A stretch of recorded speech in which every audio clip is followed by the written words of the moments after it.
بسم الله الرحمن الرحيم.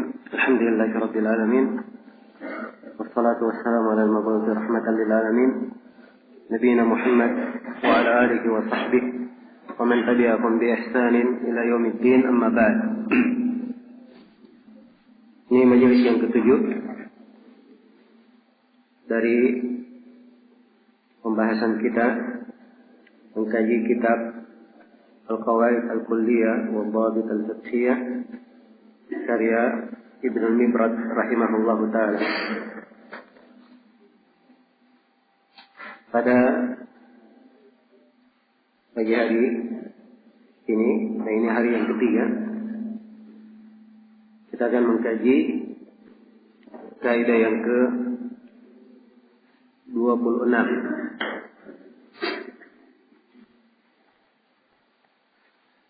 Kata penulis rahimahullahu taala,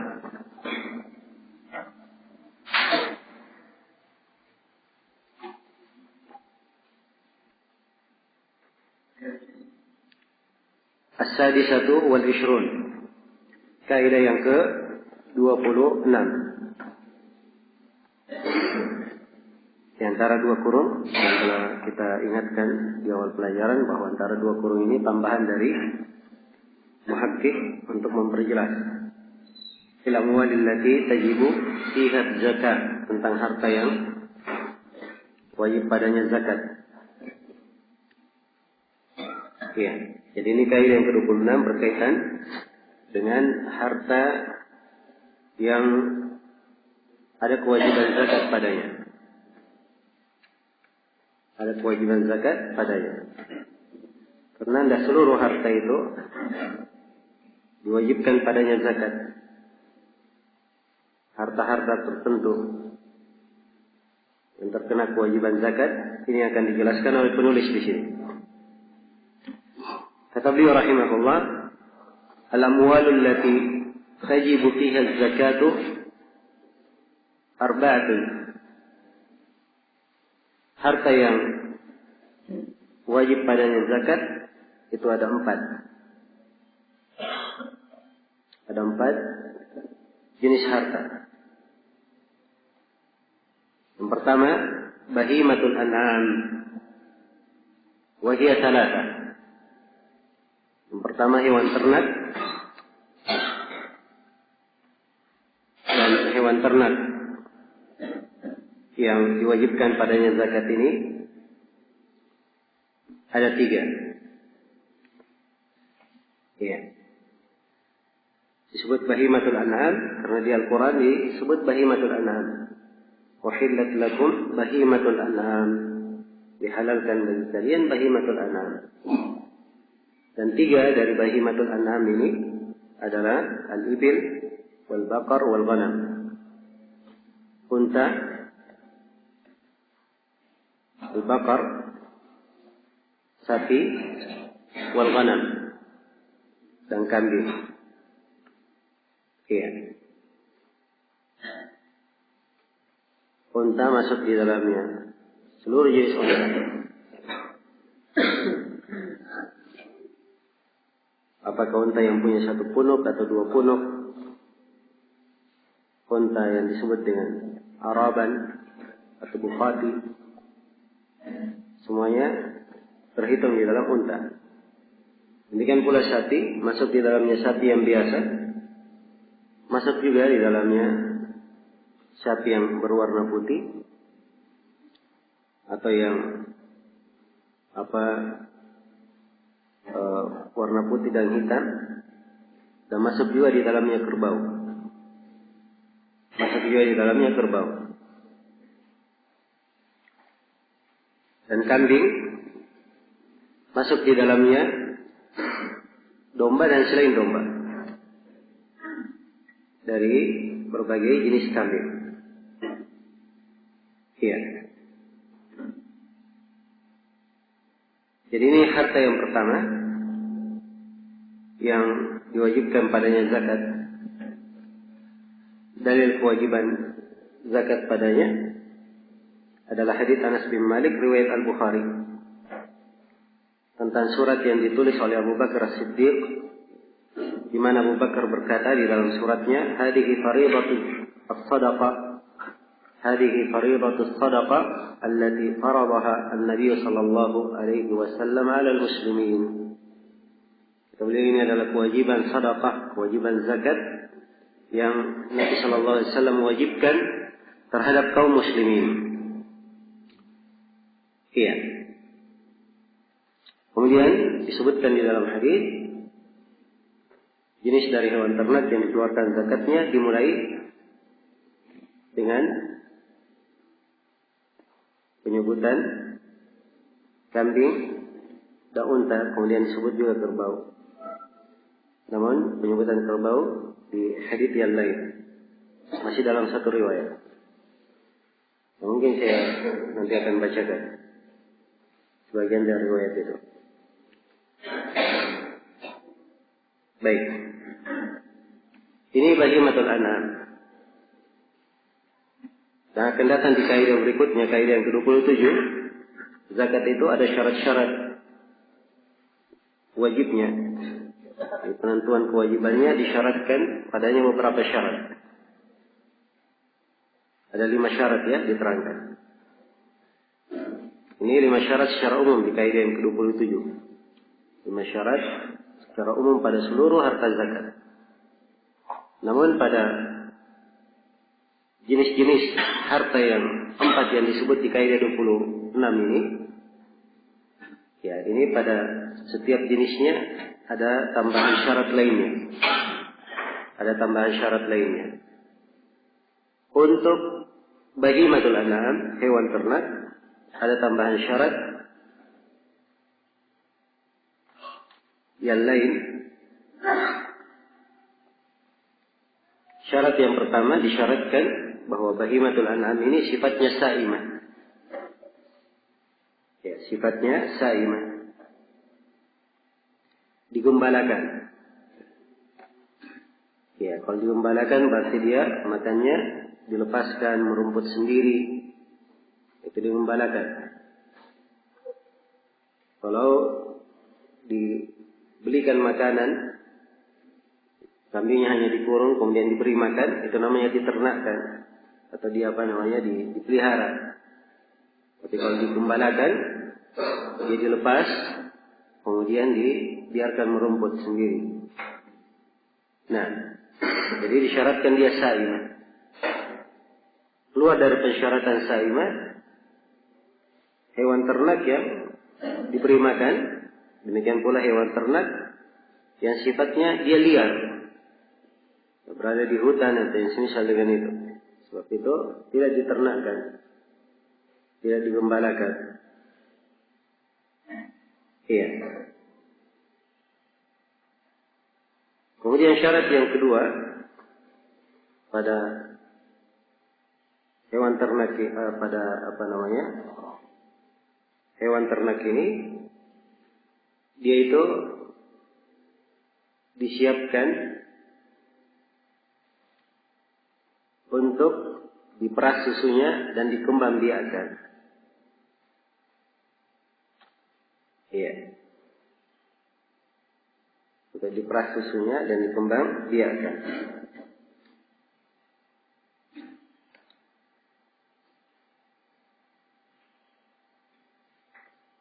Nah, jadi ini 2 syarat. Berangkat dari 2 syarat ini, keluar darinya hewan yang dipelihara oleh pemiliknya bukan untuk dikembangkan, bukan untuk dikembangbiakkan, bukan pula untuk diperas susunya, tapi untuk dijual. Kalau dia untuk dijual, dia bukan di zakat sini pembahasannya. Dia nanti di jenis yang keempat, di zakat perdagangan. Iya, di zakat perdagangan. Baik, jadi ini 2 syarat. Kemudian di hadis keterangan Abu Bakar As-Siddiq radhiyallahu taala anhu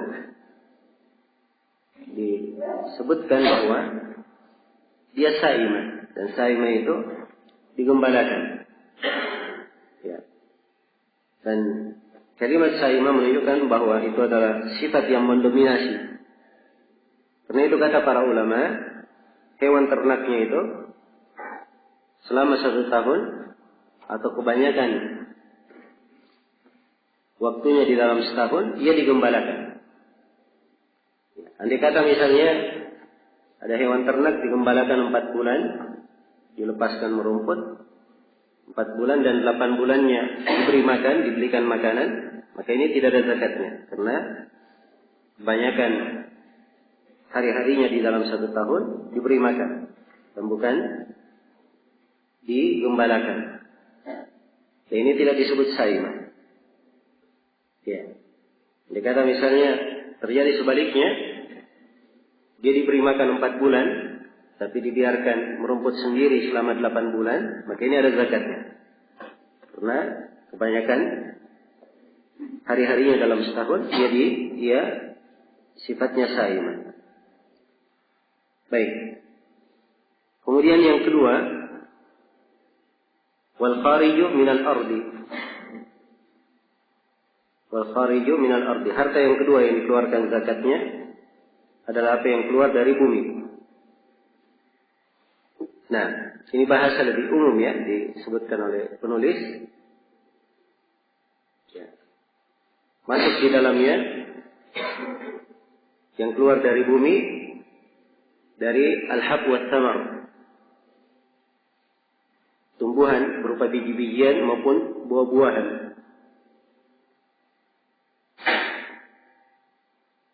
Bijian dan buah-buahan.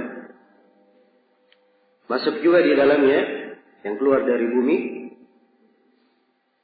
adalah harta yang terpendam atau harta yang merupakan peninggalan dari masa jahiliyah yang disebut dengan nama rikaz. Dan masuk juga di dalamnya tambang al-ma'dan yang semisal dengannya, sebab ini juga keluar dari bumi. Ini mana pembahasan yang keluar dari bumi ya. Dan kebanyakan ahli fikih itu membahasakannya dengan bahasa biji-bijian dan tumbuhan. Karena memang tambang dan yang semisal dengannya itu dikiaskan saja. Dikiaskan. Jelas ya? Dikiaskan dengan rikas atau dikiaskan dengan apa yang keluar dari bumi. Ya, khusus untuk biji-bijian dan buah-buahan. Biji-bijian dan buah-buahan tidak semuanya dikeluarkan zakatnya, tidak semuanya ada kewajiban zakat. Ya. Di masa Nabi Shallallahu Alaihi Wasallam di dalam hadis-hadis disebutkan jenis dari tumbuhan yang ada zakatnya, pada hintah gandum, pada syair, bur, pada korma, jadi disebutkan zakat. Jelas ya?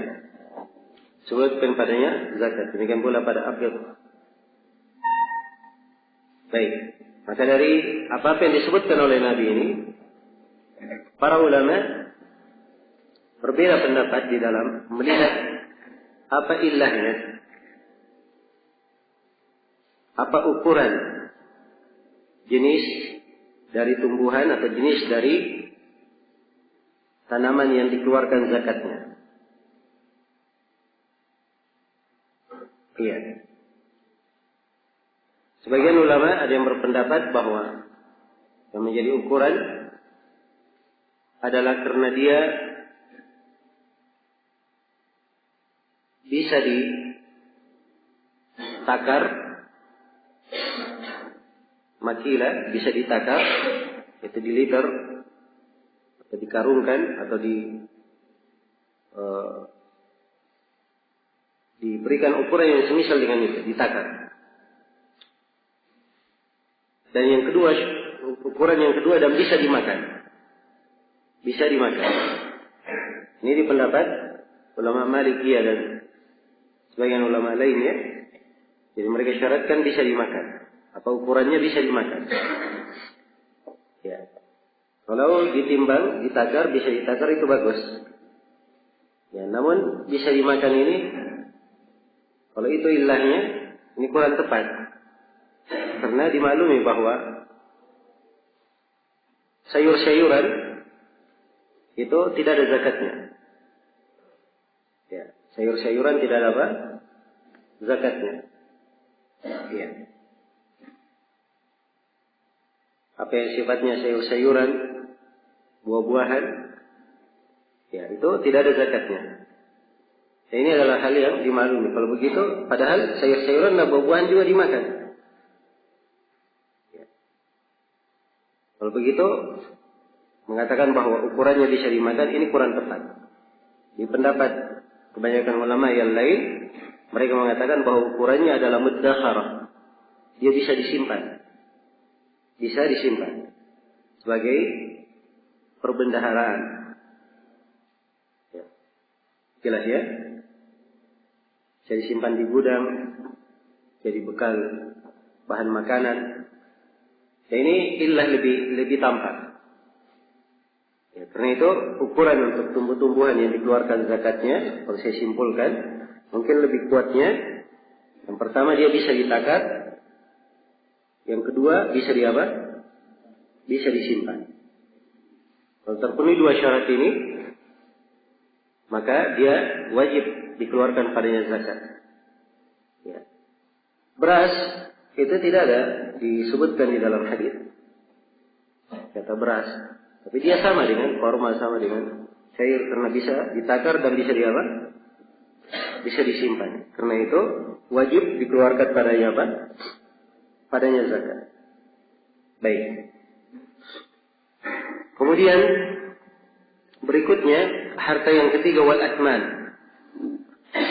Harta yang ketiga al athman. Al athman artinya barang-barang berharga. Ya. Ini pembahasan dari penulis lebih umum. Karena biasanya di banyak buku fikih dibahasakan dengan emas dan perak. Emas dan perak. Tapi beliau bahasakan dengan athman karena sebagian dari ahli fikih ada yang memasukkan apa yang semisal dengan emas dan perak, seperti permata, berlian, dan barang-barang yang berharga yang lainnya. Karena itu beliau sebutkan athman.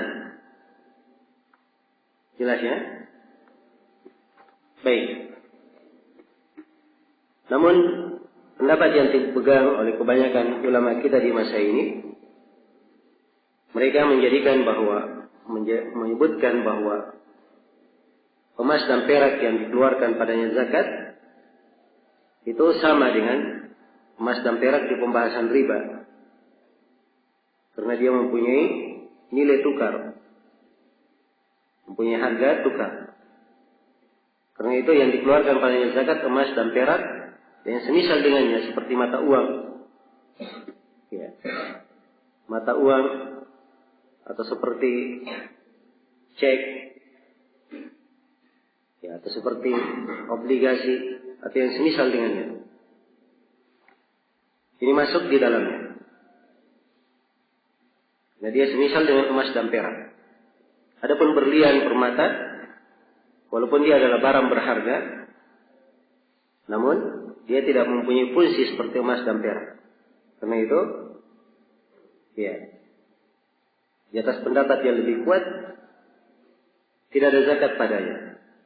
Tapi kalau seorang dia ingin mengeluarkan zakatnya, ya, itu adalah hal yang baik. Paling tidak terhitung sedekah untuk dia, maka itu adalah hal yang baik. Tapi di sini kita berbicara harta yang ada kewajiban. Jelas ya? Baik, ini yang ketiga, wal athman, harta yang ketiga yang dikeluarkan zakatnya. Punya harta yang keempat, kata beliau, wa urudut tijarah. Wa urud at-tijarah. Barang-barang yang diperdagangkan. Iya. Ini disyaratkan padanya beberapa syarat.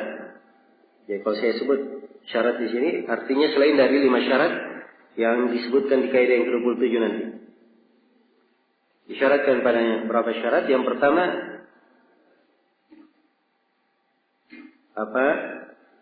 barang yang diperdagangkan ini memang disiapkan untuk diperjualbelikan. Ya. Untuk diperjualbelikan. Nah,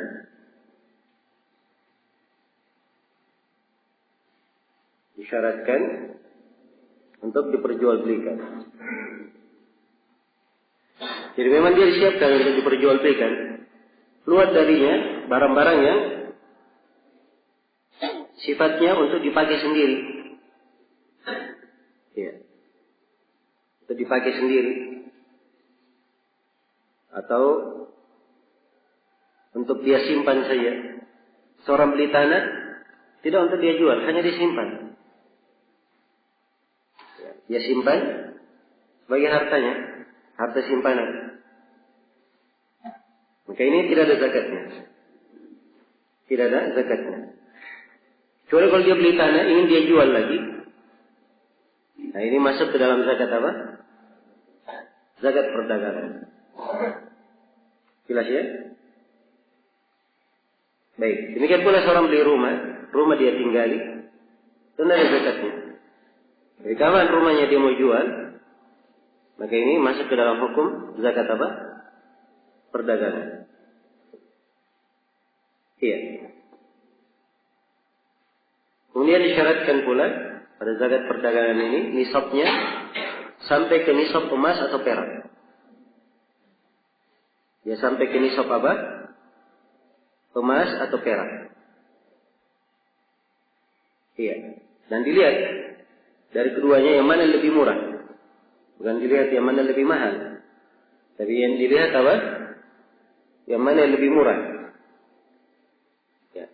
Dikata misalnya nisab emas itu setelah dinilai pakai rupiah harganya 10 juta. Dan nisab perak ternyata nilainya 5 juta. Maka yang diambil ukuran perak. Yang diambil ukuran apa? Perak, bukan ukuran emas. Kenapa? Sebab ini pembahasan zakat dan dia sifatnya irfaqat, untuk memudahkan, memberikan keringanan, memberikan santunan. Ya, maka diambil yang paling sedikit itu lebih merahmati orang-orang yang fakir, orang-orang yang miskin. Baik, selesai sudah 4 jenis harta yang dikeluarkan padanya zakat. Sekarang penulis berpindah ke kaidah yang ke-27 tentang syarat-syarat kewajiban zakat. Fi syurut wujubiz zakat. Syarat-syarat kewajiban zakat. Kata beliau rahimahullahu taala, syurutu wujubiz zakati khamsatun.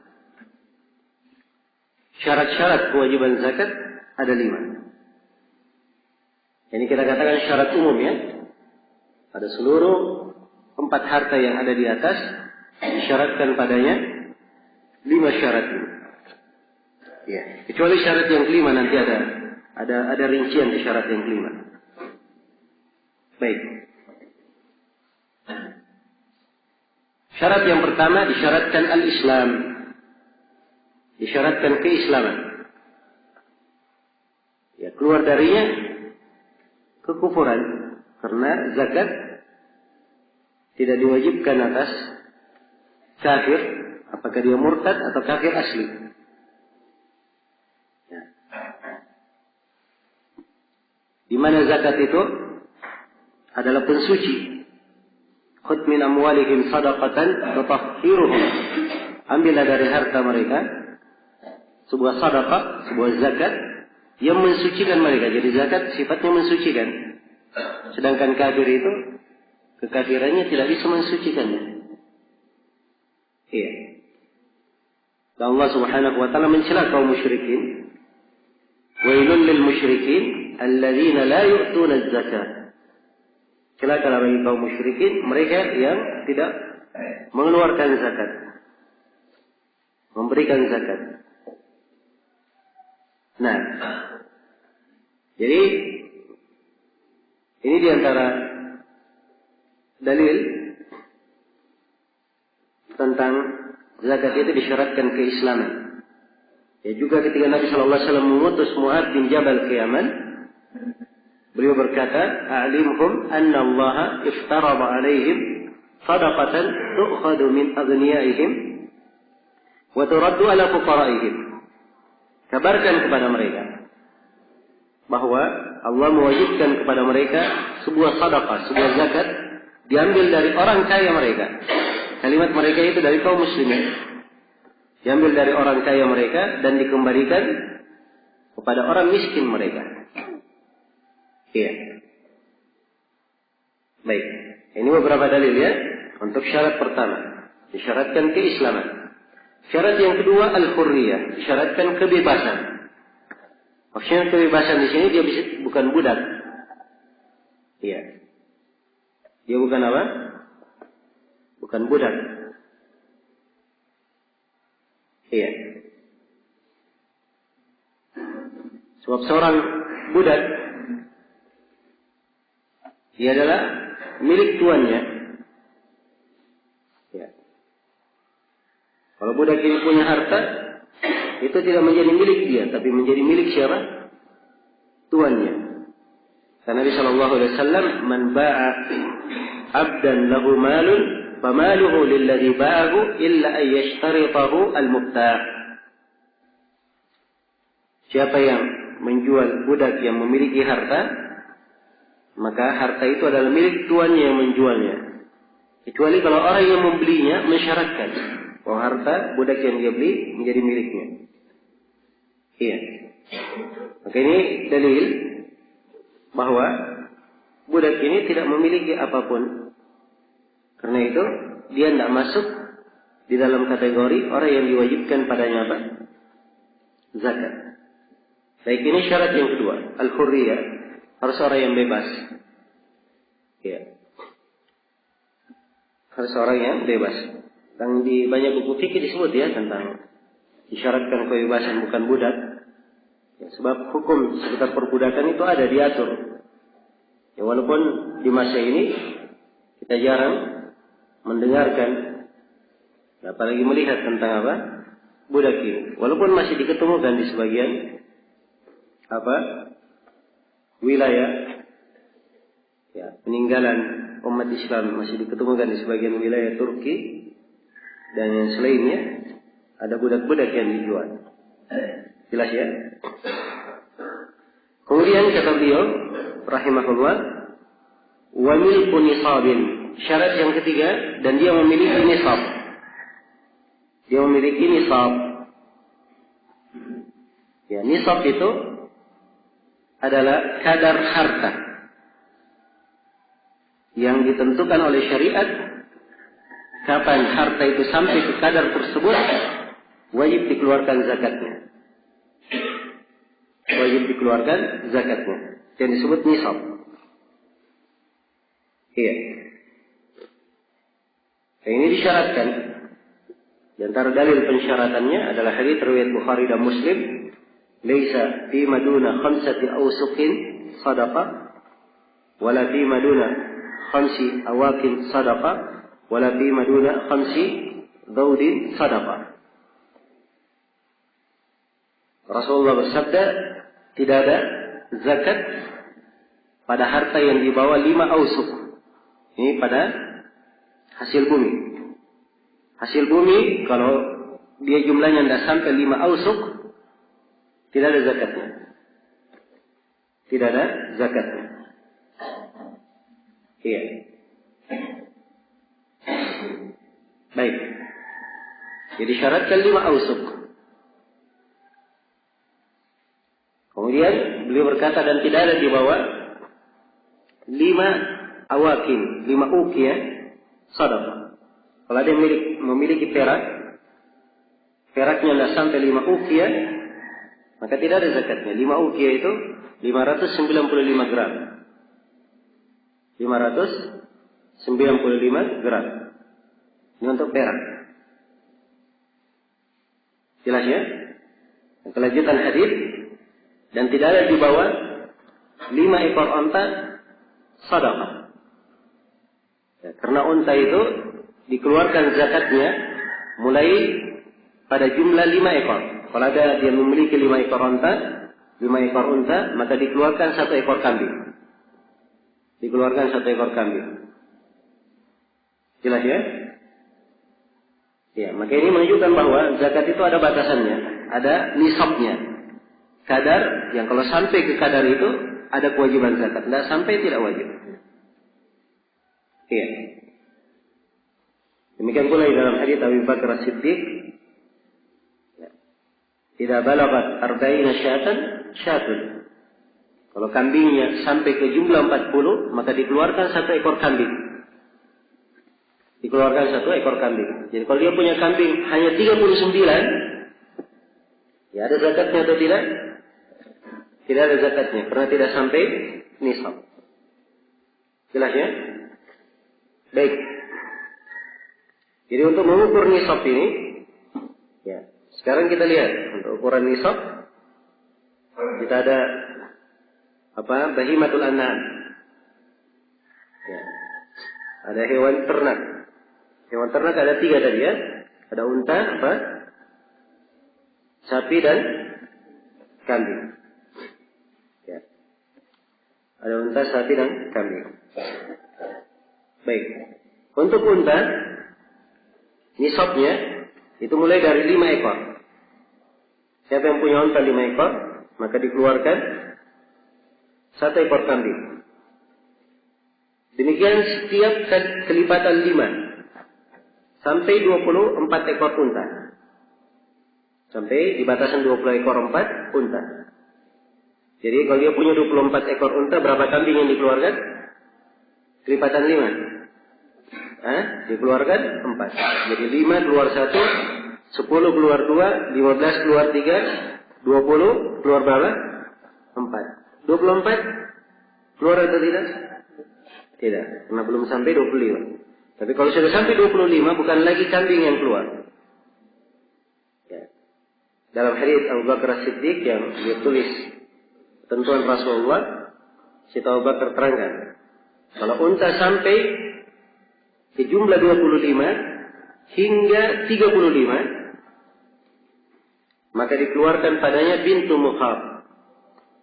Dikeluarkan padanya bintu mahab. Biasa. Dikeluarkan padanya unta betina yang berumur 1 tahun. Unta betina yang berumur apa? 1 tahun. Iya.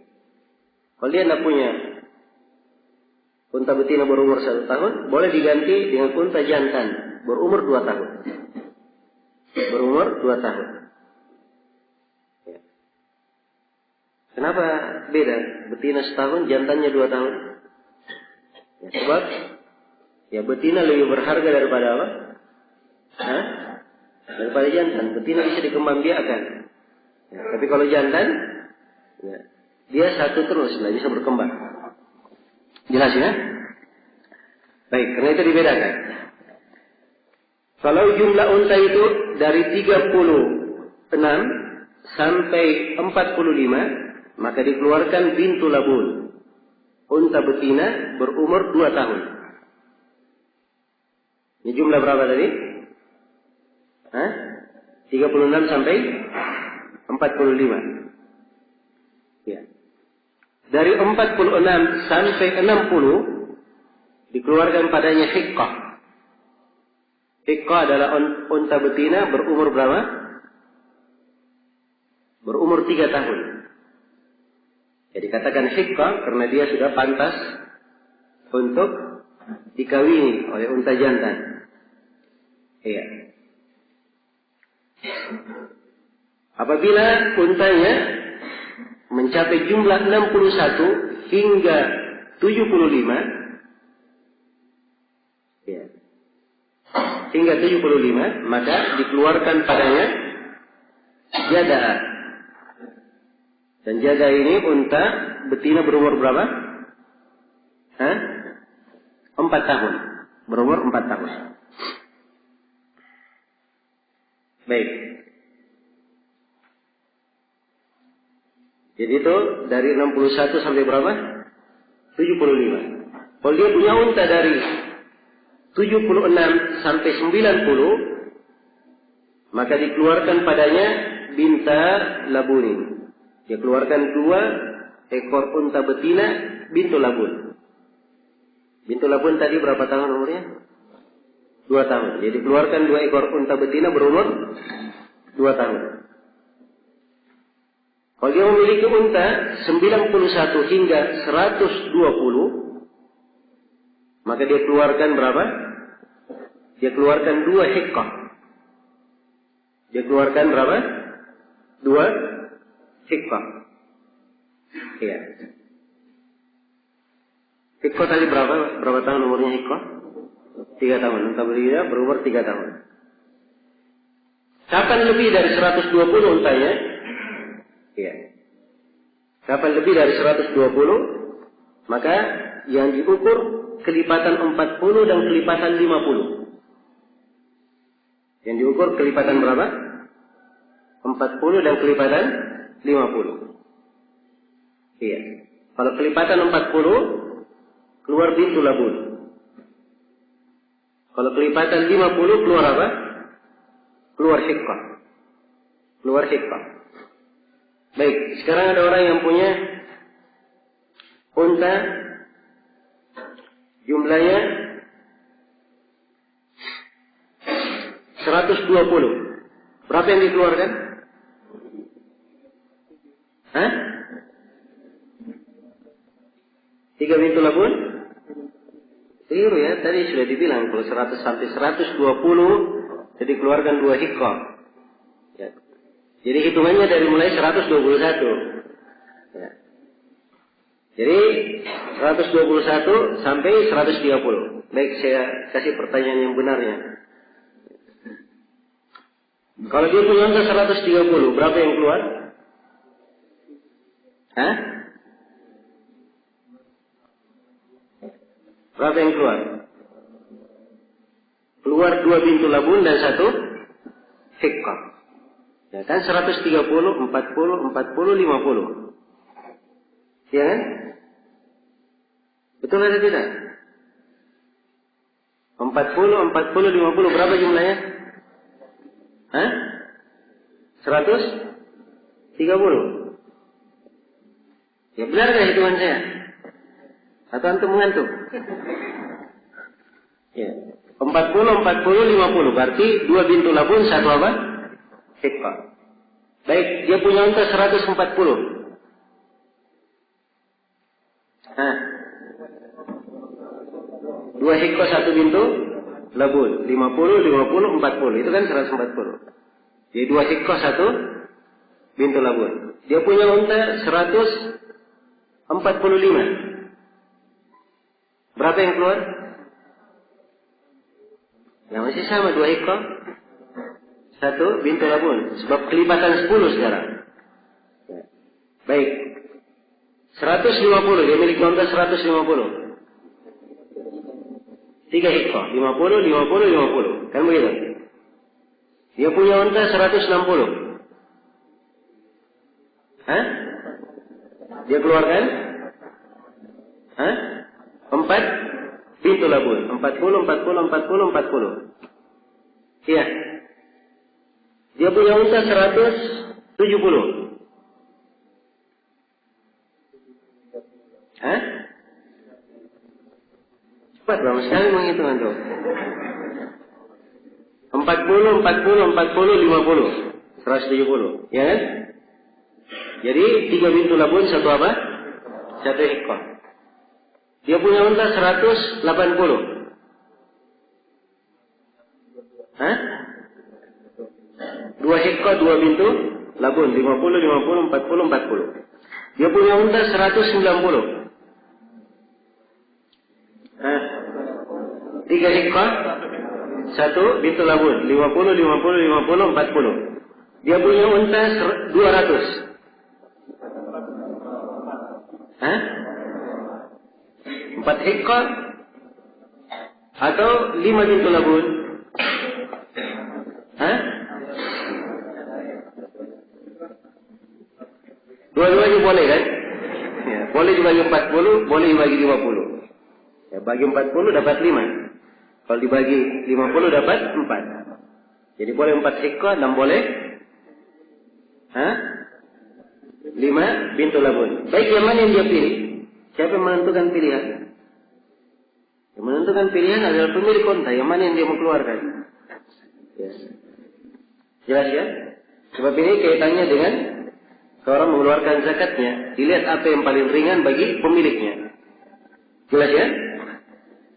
Baik, selesai tentang nisab apa? Nisab unta.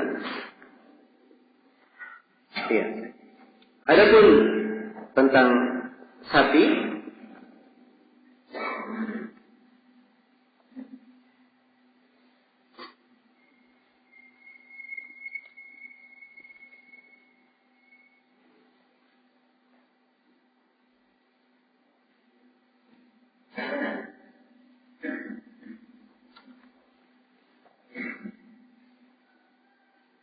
baik, saya catat di sini. Ada konteks haditsnya ya, di hadits Anas juga. Saya lupa masukkannya. Tapi secara umum bahwa sapi itu batasannya dia mulai dari 30 ekor sapi dikeluarkan tabi dan tabi'ah. Iya.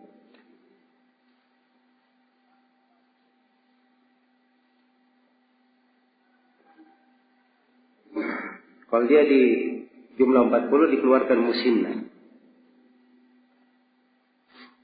Itu untuk ukuran sapi. Hanya ada kelipatan 30 dan kelipatan berapa? 40. Ya mudah ya untuk sapi. Kemudian di kambing. Di kambing disebutkan dalam hadits Abu Bakar As-Siddiq bahwa apabila 40 sampai 120 dikeluarkan satu ekor kambing. Kemudian dari 121 hingga 200 dikeluarkan 2 ekor kambing. 201 sampai 300 dikeluarkan 3 ekor kambing. Ya, setelah itu setiap kelipatan 100 dikeluarkan 1 ekor kambing.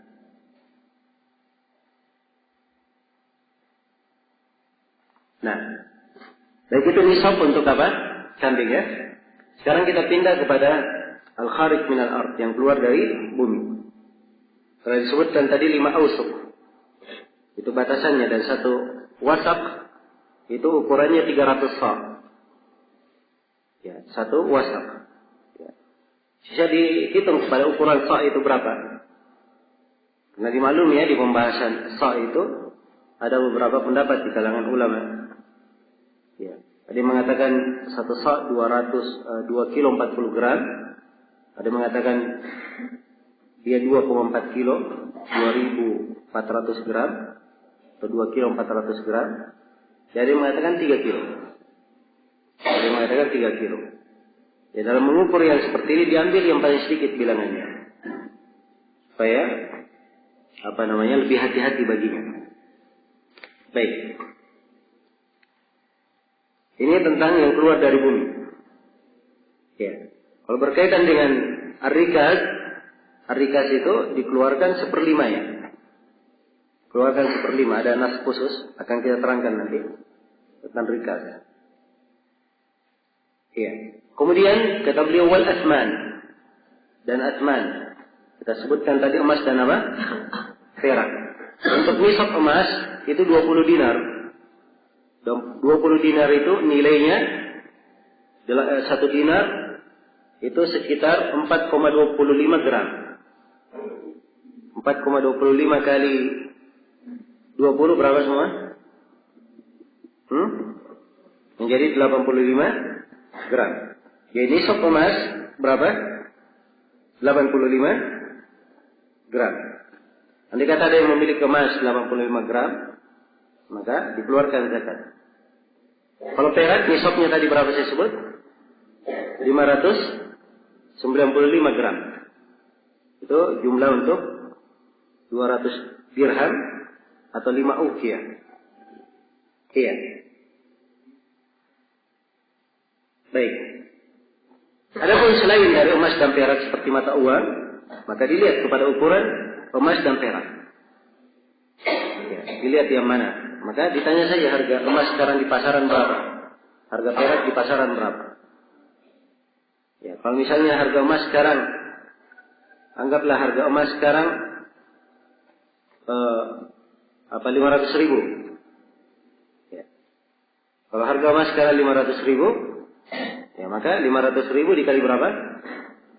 Kali 85 gram. Ya. Berarti kalau dia punya duit 42.500.000, maka dikeluarkan apa? Zakatnya. Ya, saya nggak tahu berapa harga emas sekarang ya. Mungkin sekitar itu 300 sampai 400. Sisa ditanya di harga emas.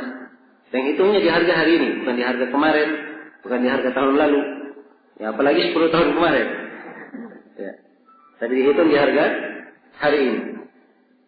Demikian pula perak. Ditanya berapa harga perak. Yang dikata harga perak itu 20.000 1 gramnya, maka 20.000 dikali berapa? 595 gram. Ya sekitar 10 jutaan. Ya, baik, atau hampir 11 jutaan. Mendekati 12 juta. Nah, demikian. Itu cara menghitungnya. Kalau dia memiliki uang harga 12 juta, maka dikeluarkan padanya apa? Zakat. Dikeluarkan padanya zakat. Iya.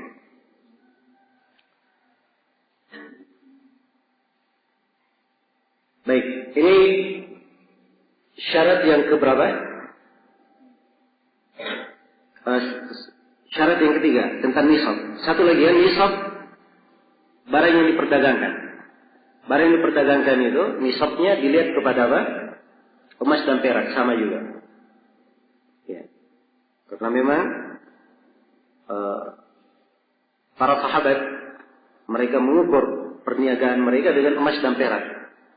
Jadi, kalau dia punya barang, dia misalnya punya rumah, dia jual belikan, harga rumahnya 100 juta. Maka ini sudah sampai nisab, dia keluarkan 2,5%, sama dengan nisab apa? Sama dengan aturan emas dan perak. Iya. Kalau dia misalnya punya barang di toko, diperjualbelikan, setelah dihitung semua nilai dari barangnya di toko dia perjualbelikan, ternyata nilainya sampai 40 juta, ya maka dikeluarkan padanya zakat. Emas dan apa? Emas dan perak. Dikeluarkan 2,5%. Demikian. Kemudian kata beliau rahimahullah, syarat yang keempat, wa tamamul milk. Ya. Ini syarat yang keempat. Dia harus memiliki dengan kepemilikan sempurna. Ya. Dia memiliki dengan kepemilikan yang sempurna. Jadi harta itu sudah dia miliki, tetap kepemilikannya milik dia. Bukan lagi harta yang mungkin dia pegang secara mungkin lepas besok. Ya. Contoh misalnya, sewa rumah. Ya. Dia punya banyak lahan, dia sewakan. Atau dia punya lahan ya, ruko dia sewakan. Hasil sewanya banyak, sampai 100 juta. Hasil sewanya. Ini keluar zakat atau tidak? Ini keluar zakat. Ya, akan kita terangkan nanti ya masalah sewa. Apakah ketika diterima langsung dikeluarkan atau nanti di akhir tahun dikeluarkan. Tapi secara umum yang ingin kita terangkan di sini, dia ini ketika disimpan hasil sewa ini, dia tidak tetap di kepemilikan. Mungkin suatu saat, ya rumahnya rubuh, maka tentunya si penyewa akan meminta apa?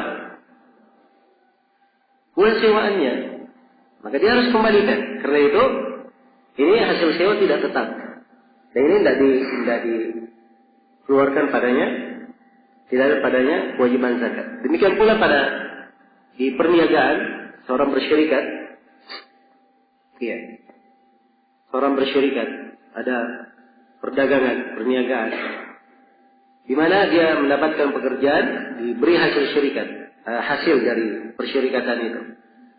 Namun jumlah dari hasilnya belum tetap, belum pasti dia dapatkan. Karena ini masih berjalan, masih proses. Maka ini belum ada zakatnya.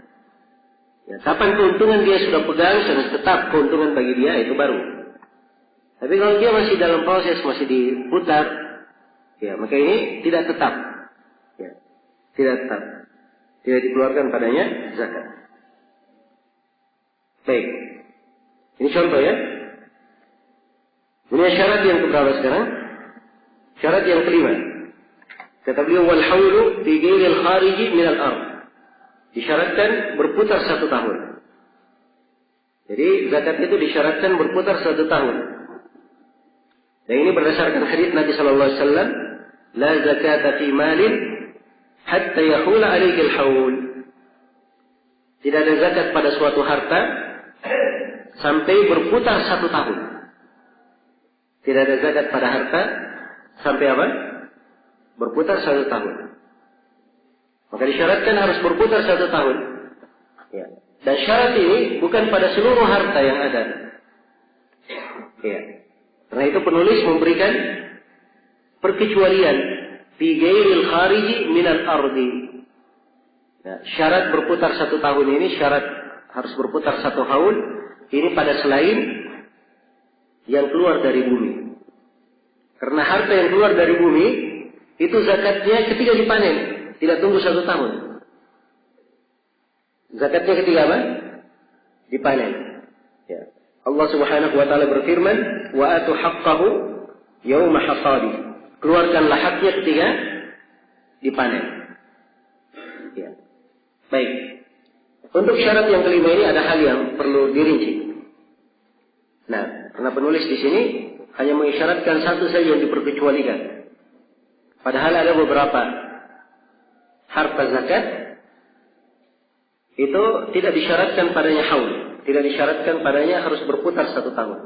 Yang pertama itu tadi, hasil bumi. Hasil bumi tidak disyaratkan berputar setahun. Kapan ada hasil bumi, dipanen, langsung dikeluarkan zakatnya. Itu yang pertama ya, pada hasil bumi. Yang kedua, pada hasil perkembangbiakan hewan ternak. Iya. Hasil perkembangbiakan hewan ternak. Siapa misalnya dia beternak. Siapa beternak? Iya. Dia beternak. Dia memiliki 40 ekor kambing. Pada awal bulan Muharram. Memiliki berapa? 40 ekor kambing pada awal bulan Muharram. Iya. Kemudian kambing ini berjalan setahun sampai Muharram berikutnya, ternyata berkembang biak. Dari 40 ini setiap kambing melahirkan 2 ekor. Kecuali kambing yang terakhir melahirkan 3 ekor. Jadi kambingnya sekarang berapa? 121. Kan begitu? Sekarang zakatnya berapa? Kalau 40 sampai 120 berapa tadi zakat? 1 ekor kambing. Kalau 120, 1 sampai 200 kena berapa? 2 ekor. Sekarang dia punya 121 ekor kambing. Berapa zakatnya? Ya, 2 ekor. Terus yang 81 ini, yang hasilnya, dia tidak ada di bulan Muharram. Bulan Muharram belum lahir. Ya. Nah, di sini kita katakan bahwa hasil kembang biaknya dia tidak ada haul tersendirinya, tidak ada hitungan tersendirinya, tapi dia hitung dia apa? Ikut ke asalnya. Dia ikut kemana? Ke asalnya. Karena asalnya 40, dari 40 itu, maka dia ikut ke asalnya. Karena itu dikeluarkan berapa? Dikeluarkan 2 ekor kambing. Jelas ya? Ini yang kedua. Yang diperkecualikan yang kedua. Ya, jadi hasil kembang biak dari hewan ternak itu ikut kepada asalnya. Yang ketiga yang diperkecualikan adalah keuntungan dari perniagaan. Ini juga tidak disyaratkan padanya haul. Di bulan Muharram si A berdagang. Ya. Dia masuk dengan modal 50 juta di bulan Muharram. Dari 50 juta ini dia putar sampai di bulan Rajab. Dia sudah untung 50 juta. Jadi semua modalnya sudah menjadi berapa? 100 juta. Ya. Akhir Dzulhijjah, dia untung lagi 50 juta. Ya. Jadi semuanya masuk ke Muharram lagi, semua modalnya sudah berapa? 150. Asalnya berapa dia punya modal? Cuma 50, dia untung 100 juta. Sekarang yang dihitung zakatnya, bagaimana cara menghitungnya? Hah? Yang 100 juta ini, yang di Rajab dan di Dzulhijjah. Apakah dibikinkan haul tersendiri harus diputar lagi 1 tahun? Jawabannya tidak. Yang di Rajab dan Dzulhijjah dihitung sama kepada apa?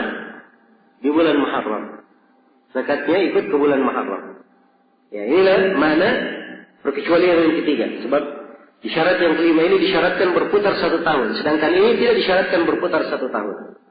Ya, dia ikut kepada asalnya. Jadi keuntungan dari perniagaan tidak disyaratkan harus disimpan selama setahun. Tidak disyaratkan. Tapi dia ikut kepada apa? Ikut kepada asalnya. Baik, yang ke berapa sekarang? Yang keempat. Yang keempat dari yang diperkecualikan adalah ar-rikaz.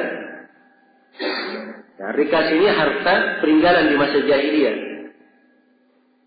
Ingat ya, di masa jahiliyah kelihatan dia barang kuno, ya, kelihatan.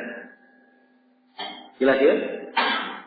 Ada orang gali tanah, ya, dari bumi, dia dapat harta.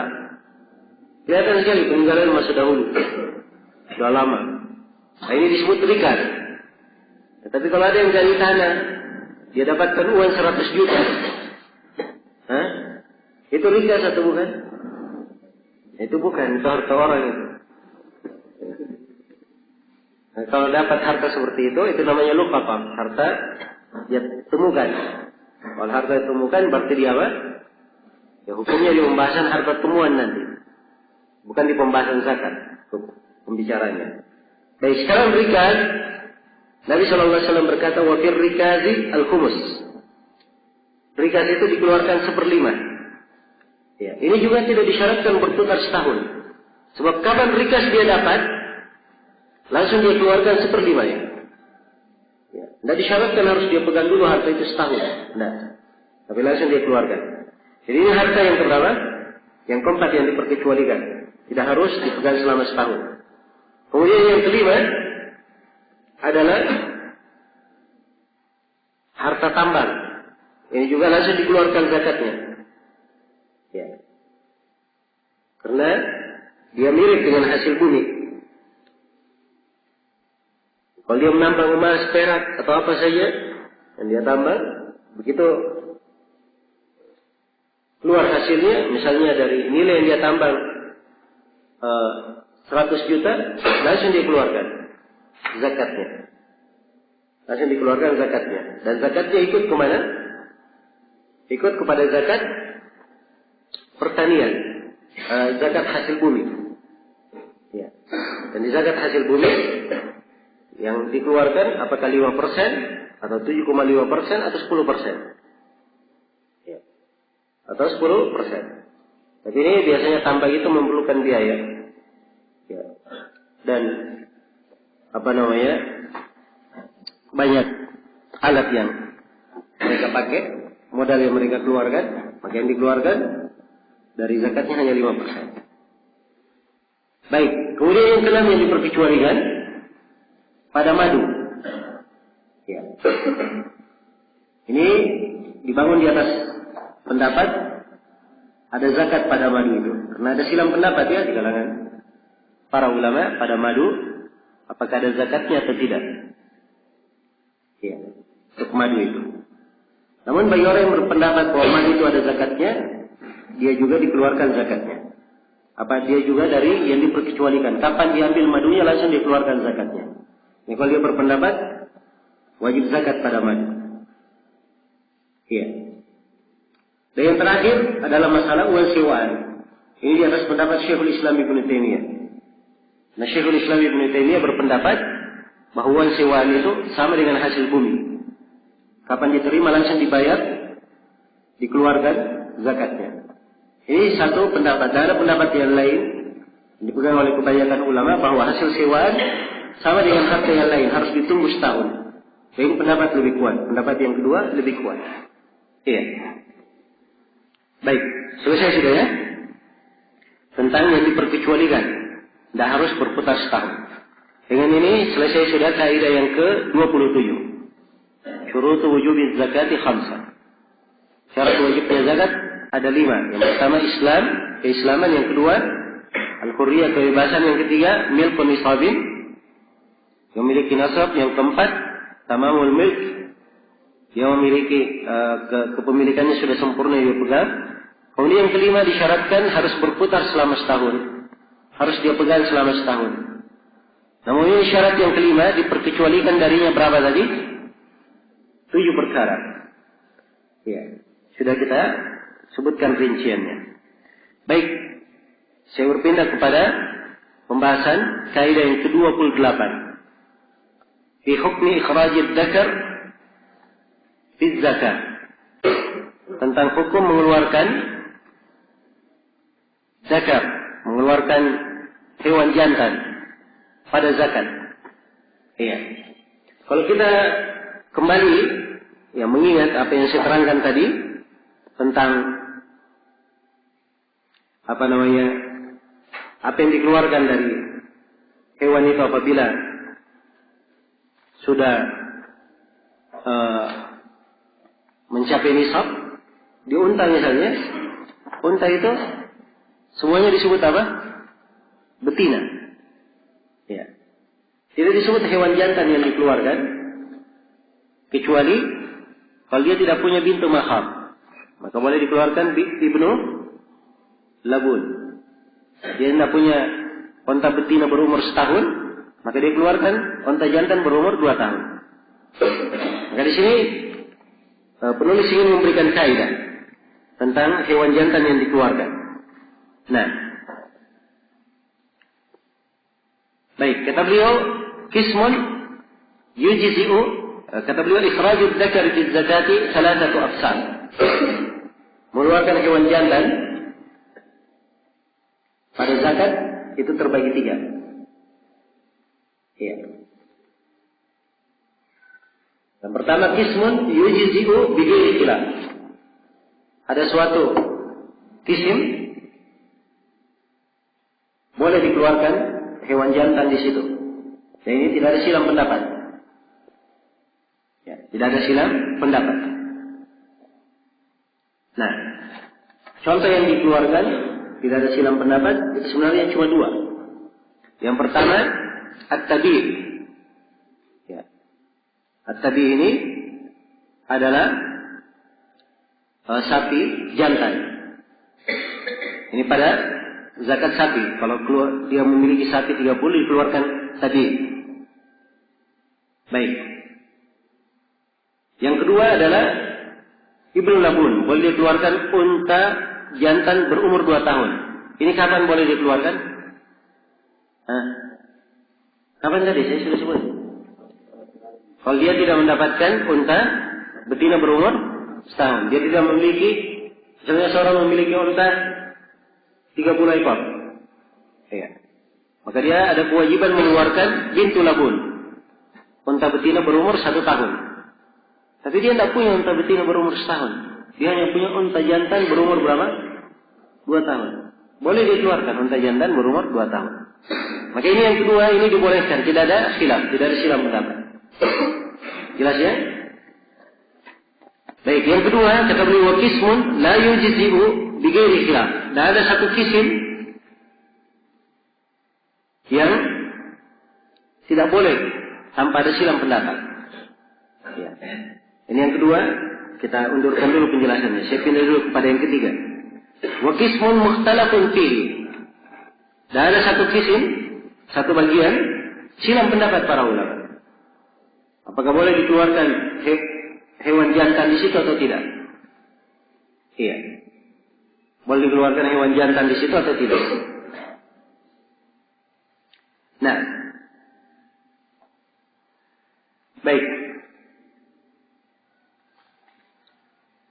Ini contohnya seperti apa? Yang diperselisihkan adalah seorang yang memiliki onta dan kerbau semuanya jantan.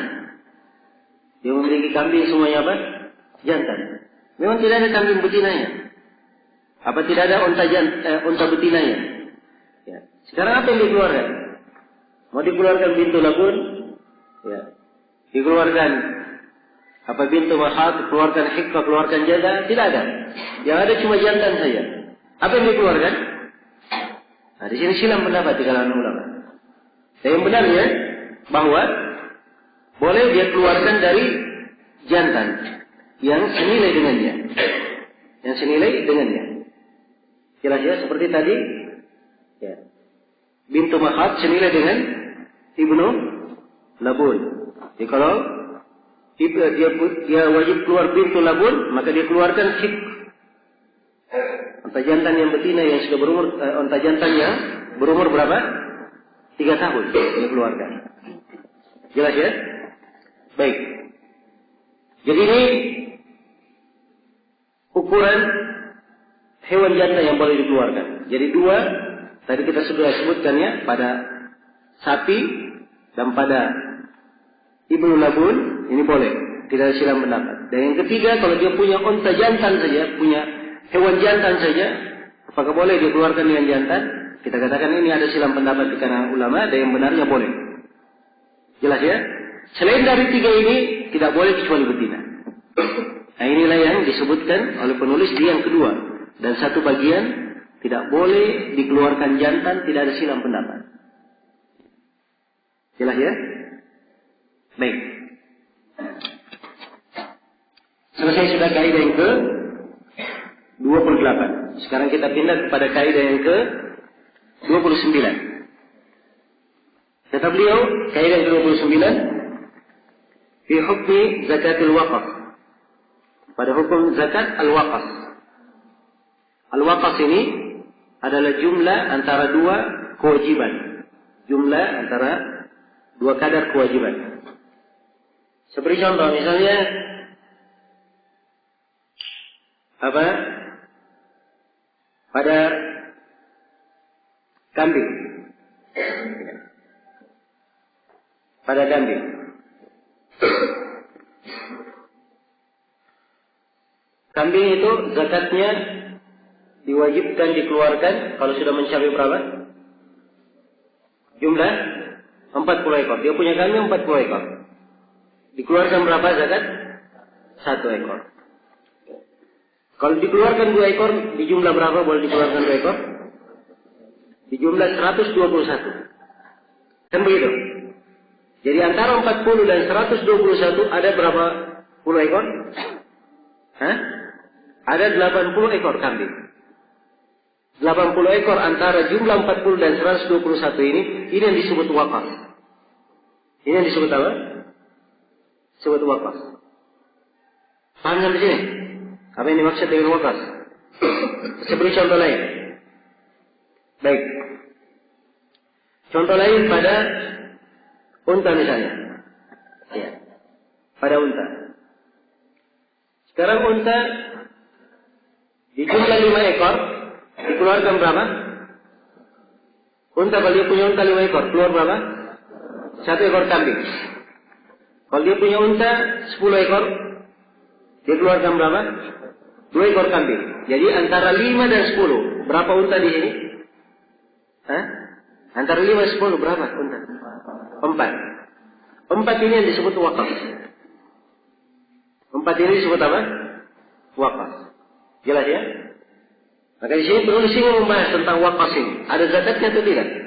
Coba bayangkan tadi seperti kambing. Kalau dia 40, dikeluarkan berapa? 1 ekor. 121 dikeluarkan 2. Antara 40 dan 121 ada 80 ekor. Ya. Kenapa dia dikeluarkan 1 juga? Kan begitu ya? Nah ini yang menjadi titik pembahasan. Dan di sini penulis rahimahullahu taala yang menguraikan kaidah, kata beliau, hal tajibu zakatu fil waqaf? Apakah pada waqaf ada kewajiban zakat? Ini di kaidahnya berbentuk pertanyaan dan beliau kasih jawabannya. Kata beliau, minhum ma tajibu fihi wa minhum ma la tajibu fihi. Wa huwa fi zakati bahimatil an'am. Kata beliau, di antara hewan ternak itu ada yang waqas itu wajib zakat padanya. Dan ada waqas yang tidak wajib zakat padanya. Ya. Jadi dibangun di atas salah satu pendapat ya. Dibangun di atas salah satu pendapat. Memang sebagian ulama ada yang merinci bahwa waqas ini ada zakatnya, ini tidak ada zakatnya. Ya. Dan ini pada selain kambing. Sebab kalau kambing tidak ada silang pendapat bahwa tidak ada waqas tidak ada zakat pada waqas kambing. Adapun pada waqas unta, demikian pula pada waqas sapi, ini yang ada silang pendapat. Apakah ada zakatnya atau tidak? Dan yang benarnya tidak seperti yang disebut oleh penulis. Yang benarnya bahwa waqas itu seluruhnya tidak ada zakatnya. Ada waqas. Iya. Yang benarnya pada waqas seluruhnya apa? Tidak ada zakat. Ya. Nah, dan ini kaidah lebih mudah. Karena Nabi Shallallahu Alaihi Wasallam memberikan ukuran-ukuran dan beliau tidak pernah menyinggung yang tidak sampai ke ukuran itu. Tidak sampai ke ukuran tersebut. Iya. Baik, maka saya tutup dengan kesimpulan bahwa waqas itu tidak ada zakatnya. Waqas seluruhnya tidak ada zakatnya. Baik, saya rinci sekarang bentuk-bentuk waqas supaya jelas bagi kita.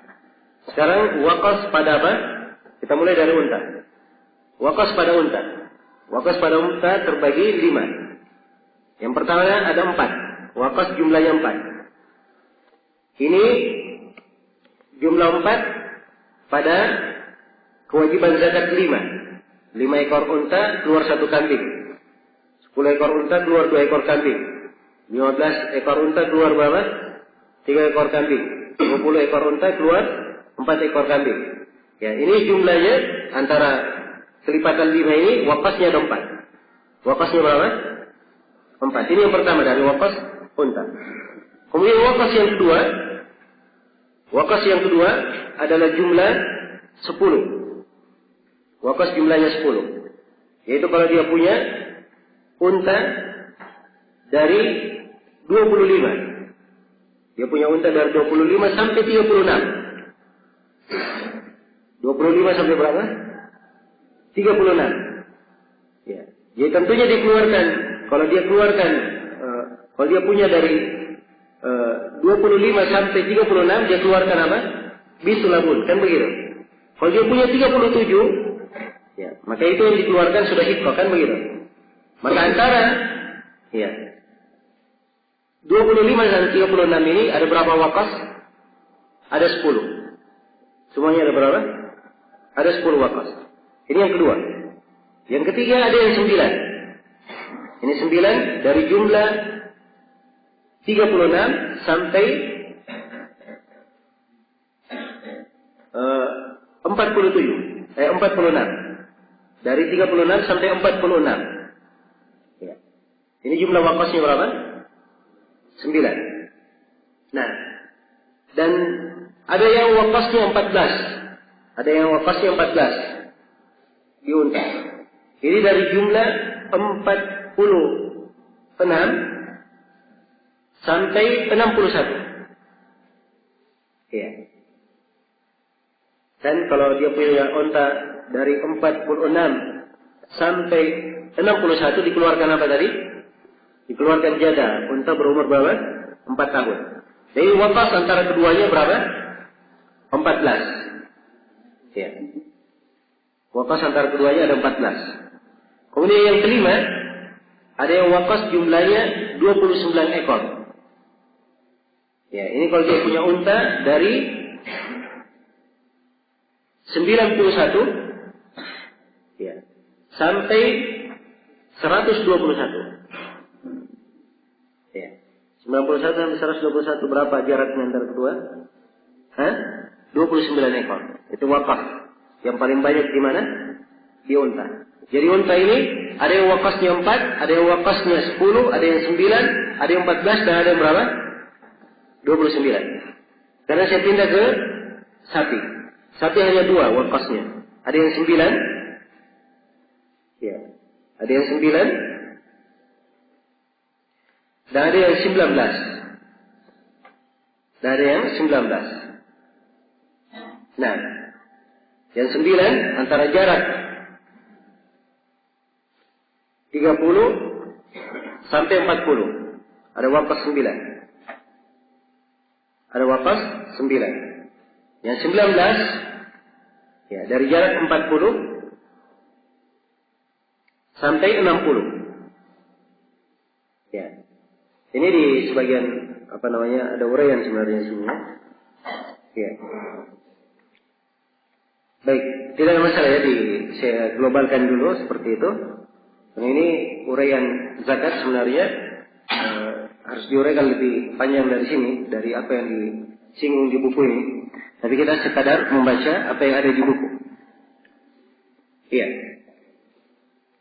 Kalau berkaitan dengan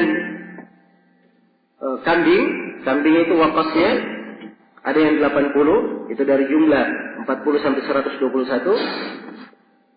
Dan ada yang 79. Ya, ada yang 79. Ini dari jumlah 121 sampai 201. Ya, jumlahnya 79. Dan ada yang jumlah 99. Ya, 99 ini kalau dia memiliki unta 201 sampai 300. Jelas ya? Baik. Nah, dia memiliki kambing maksud saya dari 201 sampai 300. Jadi ini waqas yang paling banyak 99 di kambing.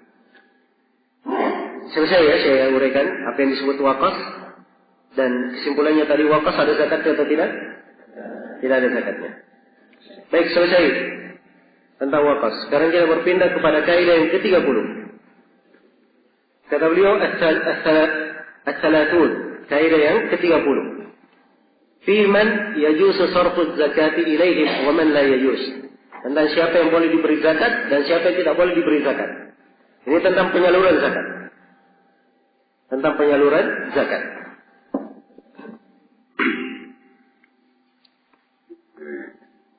Iya. Kata beliau rahimahullah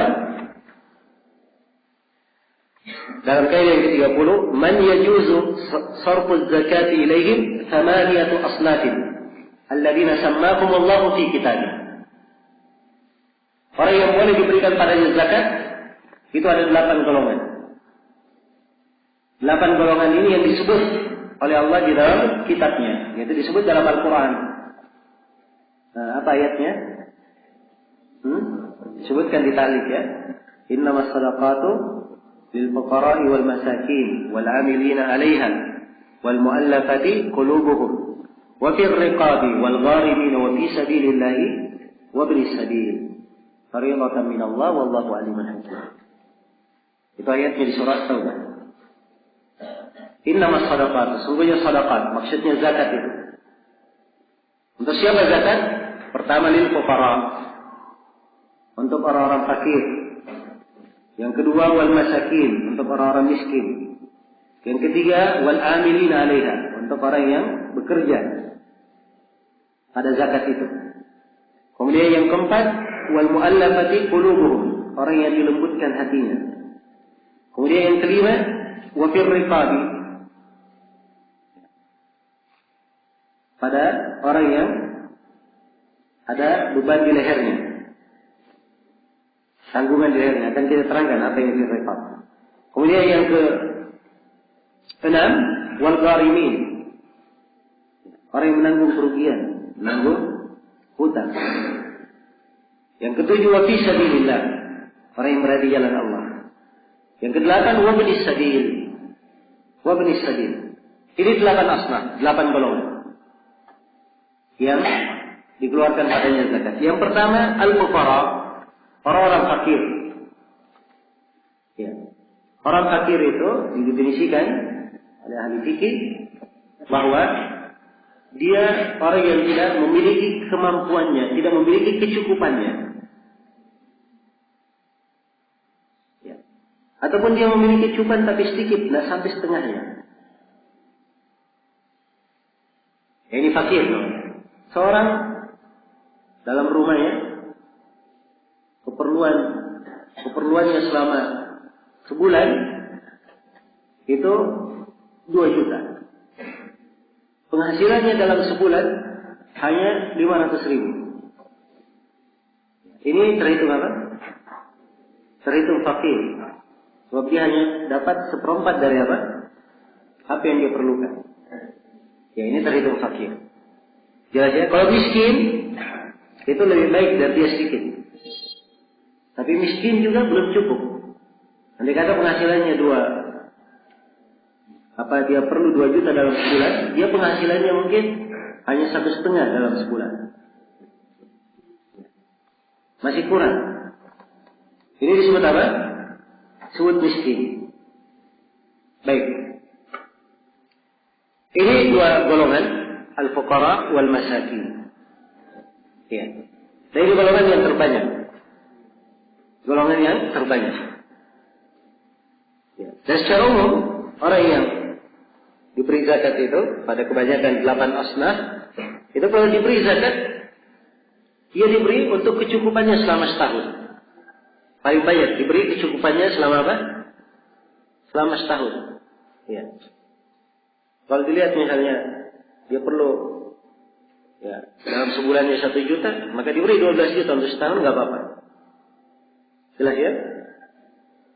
Ini yang paling banyak yang boleh diberikan untuknya. Baik. Kemudian yang ketiga, wal amilina 'alaiha, orang yang bekerja terhadapnya. Orang yang bekerja terhadapnya. Orang yang bekerja, maksudnya di sini dia yang memungut zakat, dia yang membagikan, dan seterusnya yang bekerja. Dan yang dimaksud dia bekerja di sini bukan dia mengangkat dirinya sendiri. Oh, saya kumpul zakat, oh saya ambil, saya gaji diri saya sendiri. Ya, bukan itu yang dimaksud. Ya. Tapi yang bekerja maksudnya di sini yang ditunjuk oleh pemerintah untuk mengelola zakat itu, mengumpulkannya. Nah, ini dikatakan amil. Maka amil ini orang yang bekerja padanya, ya tidak disyaratkan dia harus fakir miskin. Mungkin aja dia orang kaya, tapi diberi juga dari zakat, karena dia dari apa? Amil. Nah, baik, ini golongan yang keberapa? Yang ketiga. Kemudian golongan yang keempat, wal mu'allafati qulubuhum. Orang yang dilembutkan hatinya. Ini mencakup beberapa orang. Yang pertama, orang yang kafir diharapkan bisa masuk Islam. Ya. Orang kafir diharapkan masuk Islam, diberi duit, diberi dari zakat, ya. Diharapkan dia masuk Islam. Ini tidak ada masalah. Nah, ini dilakukan oleh Nabi Sallallahu Alaihi Wasallam. Ya. Seorang sahabat, dia salah seorang pemuka di Quraisy, namanya Aqra' bin Habis, salah seorang pemuka di kaumnya di Madinah, Aqra' bin Habis namanya. Dia berkata bahwa wajah Nabi Muhammad itu adalah wajah yang paling saya benci dulu. Tapi Nabi Muhammad memberi saya 100 ekor onta. Kemudian saya diberi lagi 100 ekor onta. Nah, akhirnya berubah wajahnya menjadi wajah yang paling saya cintai. Ya. Jelas ya? Jadi ini tali berqulub. Ya. Dan Aqra' bin Habis masuk Islam. Masuk Islam. Jadi yang pertama ya, boleh memberi kepada orang kafir, diharapkan dia masuk Islam. Kemudian yang kedua, yang boleh diberi juga dari mu'allafah qulubuhum adalah orang kafir yang kalau diberi dia akan menahan kejelekannya dari kaum muslimin. Ya. Dia diharapkan masuk Islam, tapi dia berbuat banyak kejelekan terhadap kaum muslimin. Kalau dia diberi, maka dia diam. Karena memang dia bikin ulah karena perlu duit saja. Jelas ya? Maka ini boleh diberi dari zakat. Boleh diberi dari apa? Zakat. Sama juga masuk ke dalam al-mu'allafah qulubuhum. Demikian pula boleh diberi dari orang yang baru masuk Islam. Dia baru masuk Islam, diberi pemberian dari zakat supaya dia lebih kokoh keimanannya, lebih kuat keimanannya. Ini istilah yang ketiga ini yang biasa disebut di bahasa kita Indonesia ya, orang mu'allaf. Padahal kata mu'allaf itu lebih umum ya dari penggunaan di bahasa Indonesia. Bahasa Arabnya lebih umum daripada penggunaannya di bahasa Indonesia. Baik. Jadi ini 3 orang ya disebut al-mu'allafah qulubuhum. Itu semuanya boleh diberi dari zakat. Kemudian yang ke-5, wafir riqab. Ya. Riqab ini masuk di dalamnya. Yang pertama adalah seorang budak yang ingin membebaskan dirinya. Ini disebut mukatab. Ya, jadi budak yang ingin membebaskan dirinya.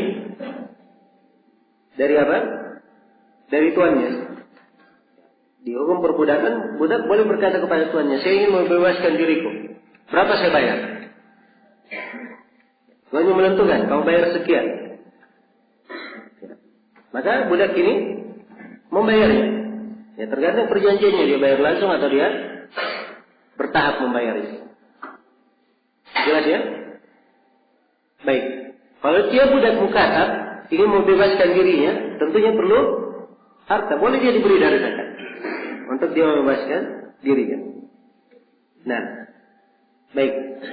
Ini yang pertama dari ar-riqab. Yang kedua dari ar-riqab adalah membebaskan tawanan. Ya, kalau misalnya ada dari kaum muslimin ditawan oleh orang kafir, dan untuk membebaskannya perlu zakat, maka boleh diberi zakat untuk membebaskannya. Ya. Jelas ya? Ditawan, ternyata yang menawannya minta tebusan, maka boleh diberikan dari zakat. Demikian pula yang masuk dalam ar-riqab, ya boleh seseorang dengan harta zakatnya dia membeli budak untuk dia bebaskan. Dia membeli budak untuk apa? Dia bebaskan. Baik, ini 3 ya cakupannya dalam ar-riqab. Kemudian yang ke-6 dari orang yang berhak mendapat zakat adalah al-gharimin. Orang yang menanggung kerugian. Ya. Yang menanggung kerugian ini disebut oleh para ulama 2 macam. Ada gharim li islahi dhatil bait dan ada gharim li nafsihi. Ada orang yang rugi karena dia ingin mendamaikan.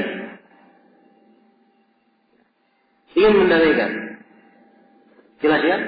2 kabilah misalnya, 2 suku yang ribut.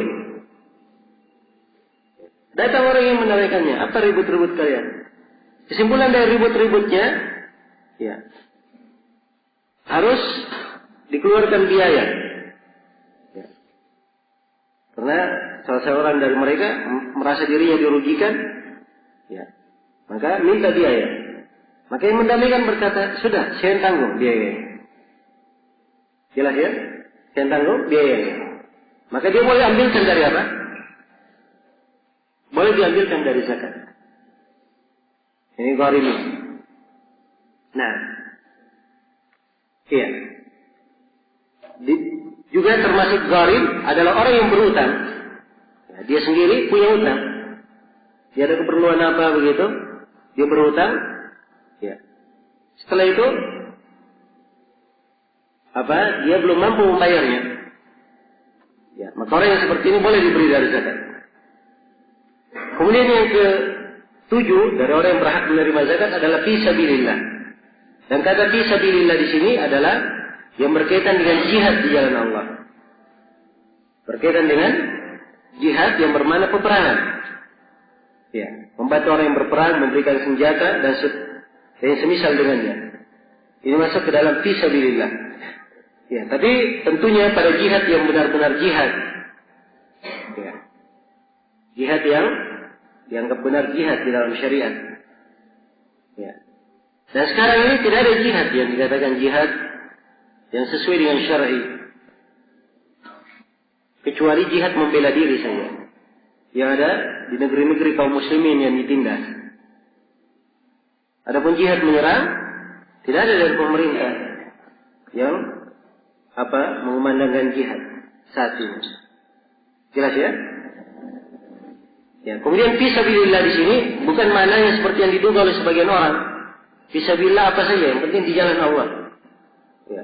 Bangun jembatan, bangun masjid, ya bangun ini semuanya fisabilillah. Itu keliru ya pemahaman. Keliru. Dan dikata itu yang diinginkan dengan fisabilillah semuanya boleh. Apa gunanya disebutkan fakir miskin dibedakan? Ya. Yang dimaksud fisabilillah di sini khusus berkaitan dengan apa? Jihad. Kalau yang dimaksud fisabilillah boleh juga zakat diberikan untuk masjid. Ya sudah, orang rame-rame nanti yang bangun masjid. Tidak ada haknya fakir miskin. Karena mereka anggap pahalanya untuk masjid itu berkembang sampai hari kiamat. Kan begitu? Ya. Karena itu kata fisabilillah di sini yang dimaksudkan adalah orang yang berjihad di jalan Allah. Baik. Kemudian yang ke-8 dalam ayat wabnis sabil. Ibnu sabil adalah orang yang dalam perjalanan kemudian kehabisan bekal. Kehabisan bekal. Dan ibnu sabil ini tidak harus dia fakir. Mungkin aja di negerinya dia orang kaya. Tapi dia pas kehabisan bekal. Ya. Maka ibnu sabil diberi dari harta untuk melanjutkan apa? Perjalanannya. Ya sesuai dengan apa yang layak baginya. Apa yang maslahat baginya. Ya. Kalau dia lewat jalur darat dikasih. Sesuai biaya untuk darat. Lewat laut kasih biaya untuk laut. Ya dipandang bahwa dia perlu lewat udara, kasih biaya untuk lewat apa? Udara. Tidak ada masalah. Ya. Baik, ini 8 asnaf secara global yang berhak untuk menerima zakat. Ini 8 golongan ya. Tidak dikeluarkan dari 8 golongan ini. Mungkin ada yang bertanya bagaimana dengan para penuntut ilmu? Apakah mereka juga dari orang yang berhak menerima zakat? Jawabannya kalau dia penuntut ilmu, karena penuntut ilmunya dikasih itu tidak. Karena dia tidak masuk dalam 8. Tapi kalau penuntut ilmunya termasuk fakir dan miskin, dia diberi karena fakir dan miskinnya, dan lebih diutamakan diberi. Kenapa? Sebab kemaslahatannya bukan hanya karena keperluan pribadi, tapi juga ada manfaat lain untuk kaum muslimin. Jelas ya? Ini dari fikih di dalam masalah menyalurkan zakat sedekah. Penyaluran itu ada 2 macam. Ada tempat penyaluran terbatas pada tempat itu saja. Dan ada tempat penyaluran ya, mencakup tempat itu dan mencakup selainnya. Lebih bagus yang mana, yang pertama atau yang kedua? Tentunya orang berpikir akan memberi kepada yang mana? Kepada yang kedua. Sebab itu lebih banyak maslahatnya. Lebih banyak maslahatnya. Andai kata misalnya ada seorang, dia berkata, saya ingin menuntut ilmu. Ya. Saya tidak bisa bekerja. Apakah boleh dia diberi zakat supaya dia bisa konsentrasi belajar? Nah, ya. Yang difatwakan oleh Syekh Ibnu Taimiyah rahimahullah, dan ini beliau terangkan dari Syekhul Islam Ibnu Taimiyah, itu adalah hal yang diperbolehkan. Hal yang diperbolehkan. Nah, baik. Dan telah kita terangkan ya bahwa kadarnya paling banyak itu untuk hajatnya selama setahun. Selesai tentang siapa-siapa saja yang berhak untuk diberi zakat. Kemudian beliau berkata, "Wa man la yajuzu daf'u zakati ilaihim asyara." Itu orang yang berhak. Siapa yang tidak berhak? Ini penjelasan beliau berikutnya. Kata beliau, dan orang yang tidak boleh diberikan padanya zakat ada 10. Tidak boleh diberikan padanya zakat ada berapa? Ada 10. Wahum, mereka adalah ditaliknya ya. Jadi kalau di penulis hanya disebut 10 saja. Tapi oleh muallif dilengkapi di bawah. Nah, kita baca saja apa yang disebut oleh muallif supaya lengkap pembahasannya. Disebutkan ada 10 di sini. Yang pertama kafir. Orang kafir tidak boleh diberi zakat. Jadi diperkecualikan siapa tadi? Al-muallafah qulubuhum. Kemudian yang kedua al-mamluk, seorang budak. Ini tidak boleh diberi zakat. Dan diperkecualikan tadi siapa? Budak itu kalau dia mukatab. Dia mukatab. Ingin membebaskan dirinya. Dan diperkecualikan juga kalau budak dia diangkat sebagai amil. Dia diangkat sebagai amil zakat diberi, dari situ tidak ada masalah. Jelas ya? Kemudian yang ketiga yang diperkecualikan adalah kedua orang tua. Wa in alau. Kedua orang tua walaupun tinggi, maksudnya ayah ibu, kakek nenek, ya, kakek buyut, nenek buyut. Ya. Kalau dia punya nenek moyang silahkan. Ya. Ini menurut penulis tidak diberi zakat. Tapi ini pendapat lemah. Pendapat lemah. Harusnya dirinci. Dirinci. Demikian pula pada anak ya. Yang di keempat disebutkan wal walad wa insafan. Tentang apa? Anak walaupun ke bawah. Walaupun ke bawah. Iya. Baik. Khusus untuk ayah, ibu, demikian pula anak-anaknya. Ini kalau dia di dalam tanggungannya, masuk di tanggungannya, maka tidak boleh diberi zakat. Mereka punya kewajiban menanggung. Tapi kalau tidak di dalam tanggungannya, maka boleh saja diberi zakat. Iya. Dari zakatnya, itu boleh diberikan. Karena dimaklum ya, zakat itu kewajiban, harus dikeluarkan. Karena si anak perlu, orang yang mengeluarkan zakat karena dia perlu banyak harta. Tapi ada kewajiban dari harta, tetap harus dikeluarkan. Ya. Maka kewajiban ini dilihat kalau pada kedua orang tua misalnya, dia tidak masuk di dalam tanggungannya, nafkahnya bukan dia yang tanggung, ya maka boleh diberikan dari zakat. Boleh diberikan dari zakat. Baik. Demikian pula pada istri dan suami yang disebutkan di 5 dan 6. Iya. Kalau pada istri, ya tentunya itu ditanggung oleh suami. Ya. Maka tidak boleh diberi dari zakat ya untuk istri. Kalau suami, si istri memberikan zakat kepada suaminya, boleh atau tidak? Ya. Ini yang benarnya diperbolehkan.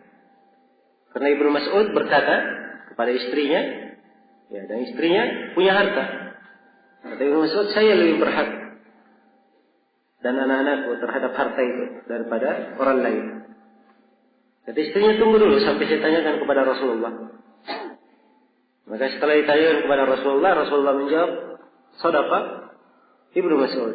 Ibnu Mas'ud benar.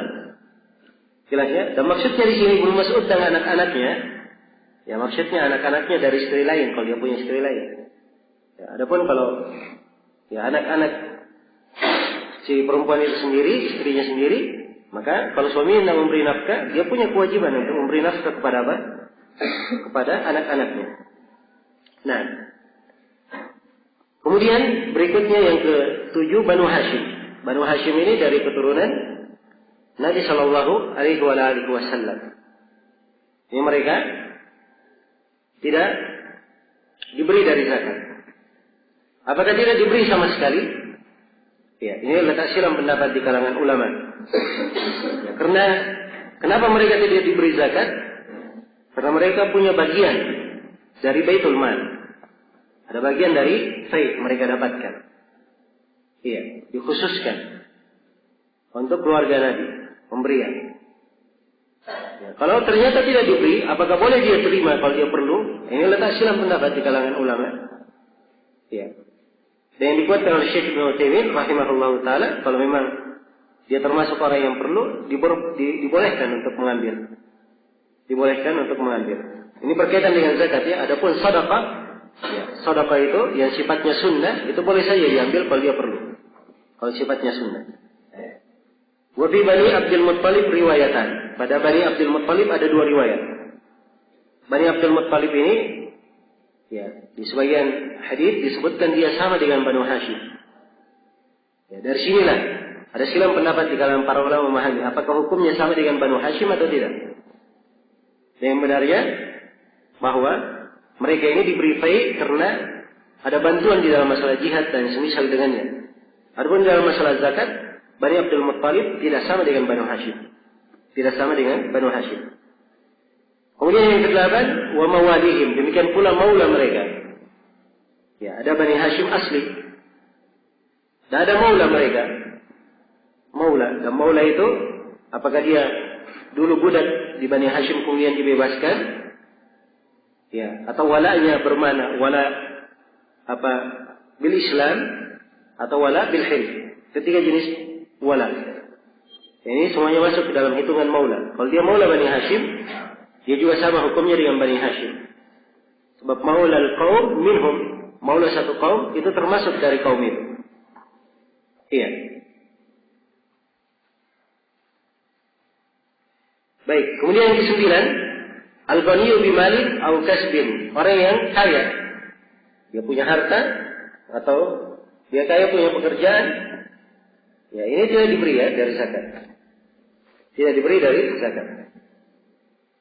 Yang ke-10, faqiratun laha zaujun ghaniyun. Perempuan miskin tapi punya suami kaya. Ya. Karena ada sebagian istri tidak ada apa-apanya, tapi suaminya apa? Adalah bisa memberikan kecukupan. Maka istri yang seperti ini tidak diberi karena dia ada kecukupan dari suaminya. Baik, ini 10 ya yang tidak boleh menerima zakat. Baik.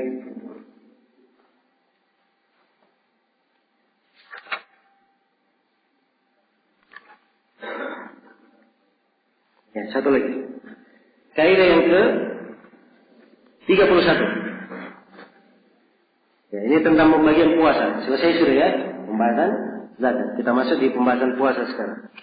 Dan di sini beliau hanya menyebut satu kaidah dalam masalah puasa. As-shawmu thalathatu aqsam. Puasa terbagi 3. Fardun, puasa fard, wa huwa shawmu Ramadan. Itu puasa Ramadan. Ya. Dan telah saya sebutkan ya bahwa fard dan wajib itu sama saja di pendapat kebanyakan ulama. Cuman kalau dibedakan seperti di sini, maka fard itu artinya wajib yang tidak ada silang pendapat di kalangan para ulama. Itu puasa Ramadan. Sebab sepakat kaum muslimin tentang wajibnya puasa Ramadan. Ya. Dalil-dalilnya dimaklumi ya. Ya ayyuhalladzina amanu kutiba alaikumus-shiyam kama kutiba alal ladzina min qablikum la'allakum tattaqun. Wahai orang-orang yang beriman, diwajibkan atas kalian berpuasa sebagaimana diwajibkan atas orang-orang sebelum kalian supaya kalian bertakwa. Dan dimaklumi hadis-hadis yang menjelaskan tentang wajibnya. Ini puasa Ramadan. Yang kedua, wajibun, ada puasa wajib sifatnya. Wa huwal mandur, itu puasa nadar. Seorang bernadar ingin berpuasa 3 hari. 3 hari ini asalnya sunnah, tapi karena dia nadar, maka itu menjadi wajib atas dirinya. Menjadi wajib atas dirinya. Nah, ini yang kedua. Ya, dan kalau dia nadar wajib dipenuhi ya. Rasulullah SAW bersabda, "Man nadara liyuti' Allah falyuti'hu." Ya. "Wa man nadara liya'si Allah fala ya'sihi." Siapa yang bernadar untuk taat kepada Allah, hendaknya dia taat kepadanya. Dia laksanakan nadarnya. Dan siapa yang bernadar untuk bermaksiat kepada Allah, tidak boleh dia bermaksiat kepada Allah. Harus dia batalkan nadarnya. Kemudian yang ketiga, dari pembagian puasa ada puasa sunnah. Apa itu puasa sunnah? Ini yang paling banyak. Karena itu beliau berkata, wa huwa ma ada dzalik. Puasa sunnah adalah selain daripada itu. Ya, selain dari puasa Ramadan, selain dari puasa nadar, itu puasa apa namanya? Puasa sunnah.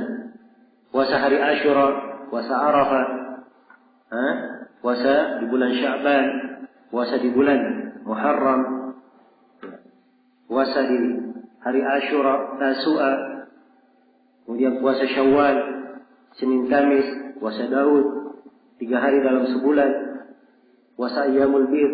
Dan yang benarnya beda ya antara Ayyamul Bid dan 3 hari dalam sebulan. 3 hari dalam sebulan boleh di mana saja tempatnya. Kalau Ayyamul Bid di tanggal 13, 14, dan 15. Iya. Ini beberapa contoh puasa sunnah. Baik, kemudian beliau bagi puasa dengan pembagian yang lain. Kata beliau, wa huwa bin nisbati ila mahallihi arba'atu aqsam. Beliau tulis 4 di sini ya, tapi rinciannya 5 beliau sebutkan. Jadi sebenarnya semuanya ada 5. Dan puasa kalau dilihat kepada tempatnya, dia terbagi 4. Beliau sebut terbagi 4 ya, tapi kalau di rincian beliau terbagi 5. Kalau begitu kita bahasakan 5 saja. Di sini beliau bagi lagi dengan pembagian 5 dengan sudut pandang yang lain, dilihat kepada tempatnya. Yang pertama ada fard, yaitu puasa Ramadan. Yang kedua ada wajib, yaitu puasa nadar.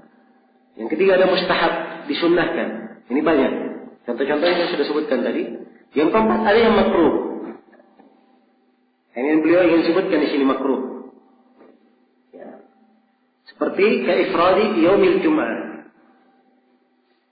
Nah, seperti berpuasa pada hari Jumat. Ini dilihat pada tempatnya puasa di hari Jumat. Ya, boleh atau tidak? Tidak diperbolehkan kalau dia berpuasa Jumat saja, puasa sunnah. Ya. Kecuali kalau dia puasa sehari sebelumnya atau sehari setelahnya.